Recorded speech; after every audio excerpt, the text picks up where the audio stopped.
In the beginning, God created the heavens and the earth, and it was good.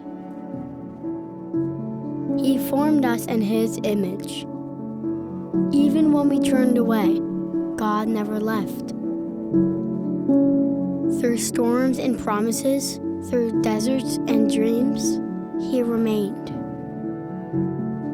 Then Jesus came. He stepped into our world and said to Simon and Andrew, "Follow me, and I will make you fishers of people."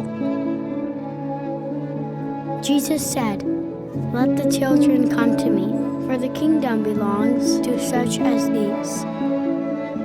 From the manger to the cross, He rose, and He spoke, "Go and make disciples of all nations." This isn't just a storytelling set. It's an invitation to explore, to remember, to follow Jesus with wonder, with love, with your life for the next generation. God's story is not just told, it is lived.